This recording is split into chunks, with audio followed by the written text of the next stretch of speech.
ખેડૂત મિત્રો, આજે તારીખ 8/2/2024, ગામ પીઠળિયા, તાલુકો કાલાવડ, જિલ્લો જામનગર. આજે આપણે રેનો કંપનીનું પાટલિયા જીરાના ફિલ્ડના વિઝિટ ઉપર આવ્યા છીએ. અને શું બાપા તમારું નામ? મારું નામ ડાયાભાઈ નારણભાઈ, ગામ પીઠળિયા નંબર 4 છે. અને હું ત્યાંનો ખેડૂત છું. અને ખેડૂત તરીકે હું મારા ખેતરમાં આપણે કિયારામાં 5 સા કર્યા છે અને રેનો કંપનીનું પાટલિયું જીરું આવ્યું છે.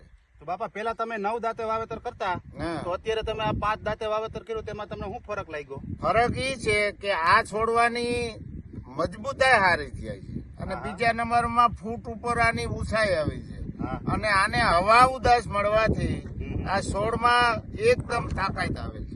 અને બીજા નંબરમાં બીજા જીરા કરતા આ જીરામાં રોગ જીવાત ઓછી આવે એવું તમને લાગે છે? હા, એવું મને લાગે છે કે બીજા જે નવદાતે વાવેતર કર્યા ને એના કરતા આમાં દવાનું પ્રમાણ ઓછું રહ્યું છે. તો તમને અટણ ખેડૂત મિત્રોને એમ તમે કહી શકો કે રેનો કંપનીનું પાટલિયું જીરું એ પેલા 9 દાંતે વાવતા, તો હવે 16ની જારીએ કે 18ની જારીએ વાવેતર કરવામાં ફાયદો છે એમ?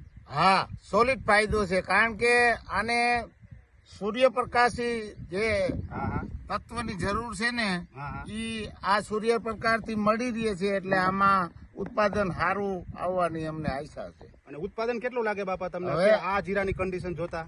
હવે અત્યારે અમને એવું લાગે છે કે આથી કોઈ વસ્તુમાં જો આમાં અત્યાર લગી હવામાન સારું આવ્યું છે તો અમને 15 થી 17 મણ વીઘામાં થાય એવી આશા છે. એવી આશા છે ને? હા.